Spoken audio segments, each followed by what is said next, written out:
But मेरी ज़िंदगी में जो चेंज भी लेके आया ना शेख, वो रमज़ान लेके आया था। मेरा जो एक्सीडेंट हुआ था उसके लिटरली 10-15 दिन बाद इट वाज रमज़ान, और मैं बड़ा एक सेल्फ अकाउंटेबिलिटी से गुजर रहा था कि मैं मर जाता तो। और शेख वो जो रमज़ान आया ना, मैं तरावी पढ़ने गया और उसमें मैंने कुरान को पढ़ा।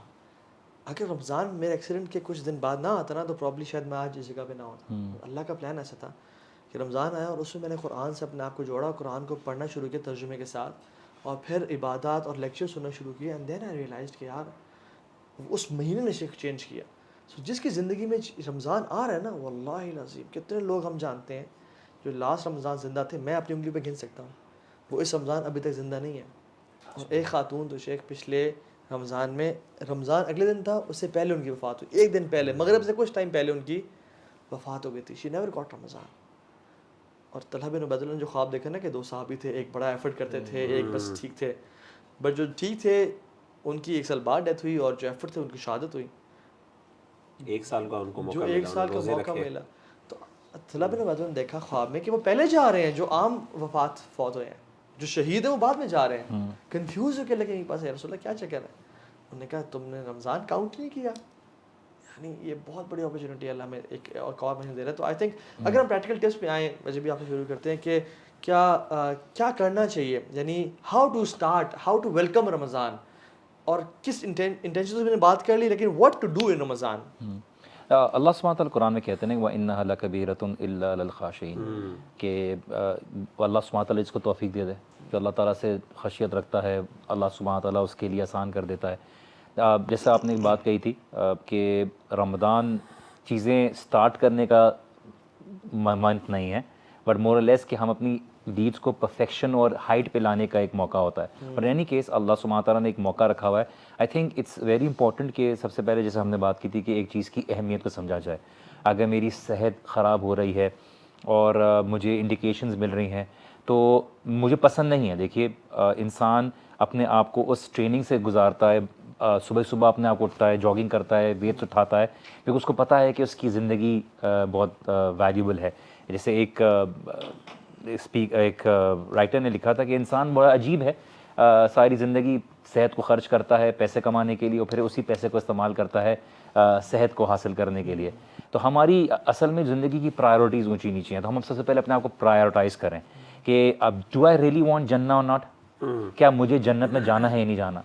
कि अल्लाह सुब्हानहू तआला ने जब कहा है कि तुम पे ये जो रोज़े फ़र्ज़ किए गए हैं ताकि तुम तकवा अख्तियार करो, ठीक है, ताकि तुम उन लोगों में हो जो मुत्तकीन हैं, तो क्या मैं उन लोगों में होना चाहता हूँ? क्या मेरी ज़िंदगी में वाकई में इस बात का यकीन है कि मैं अल्लाह सुब्हानहू तआला की उस आखिरत की अजर को अपनाना चाहता हूँ? जैसे अल्लाह के रसूल सल्लल्लाहु अलैहि वसल्लम ने फरमाया, जैसे अल्लाह सुब्हानहू तआला फरमाते हैं कि हर अमल का एक अजर है, अल्लाह सुब्हानहू तआला ख़ास तौर ये जाना ये मेरे लिए है। तो इसका क्या मतलब कि ये देखिए वो भी अल्लाह ताला के लिए अमल है, लेकिन रोज़े में आपने आउट ऑफ द वे जाना पड़ता है अपने किसी रोज़े को बताने के लिए, नमाज में दिख जाता है। इसकी अल्लाह सुब्हानहू तआला ने ख़ास अपनी तरफ निस्बत की कि ये मेरे लिए, क्योंकि इसमें इखलास, इसमें एक सिंसेरिटी का एलिमेंट अलग डिफरेंट होता है। तो we need to understand that this is our time to show our love to Allah सुब्हानहू तआला। अपनी रूटीन को देखिए, रिकग्नाइज़ कीजिए। सबसे पहले चीज़ भी एक्सेप्टेबिलिटी है, रिकग्निशन है कि क्या मेरी ज़िंदगी में जो हैबिट्स हैं, मुझे क्या चीज़ हैं जो डिस्टेंस कर रही है अल्लाह सुब्हानहू तआला से।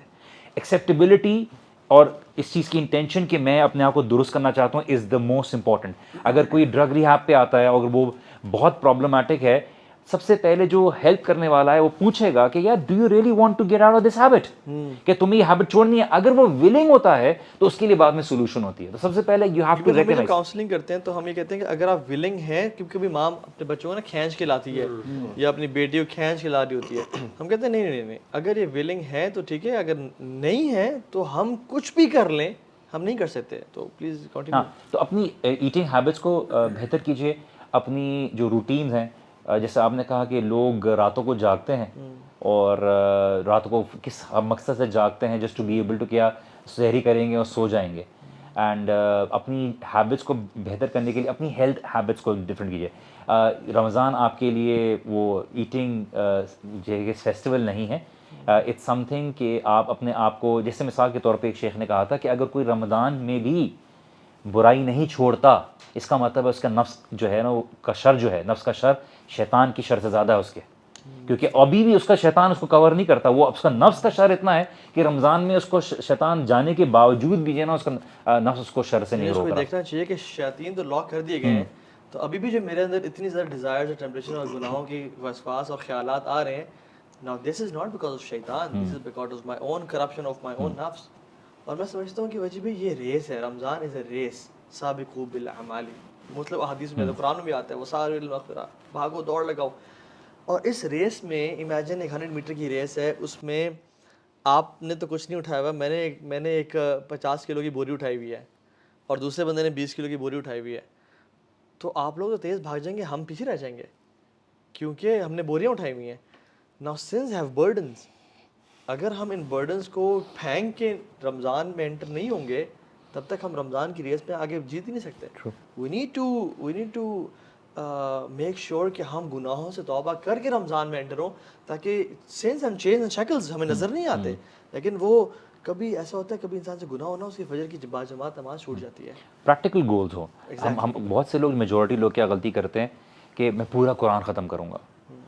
कुरान ख़त्म करना आपका रमज़ान में मकसद नहीं है। आप ये बात बोलिए ठीक है कि what do I need to acquire out of it. मिसाल के तो आपने बोला कि मैं सूरतुल कहफ को पूरी तरह समझूंगा, उसकी इन डेप्थ अंडरस्टैंडिंग करूंगा, या मैं अपनी नमाज को इम्प्रूव करने के लिए तीसरे पारे को मैं हिफ्ज़ करूंगा, अपनी नमाज में जो है नवाफिल का इजाफा करूंगा, मैं कुछ दुआएं सीखूंगा।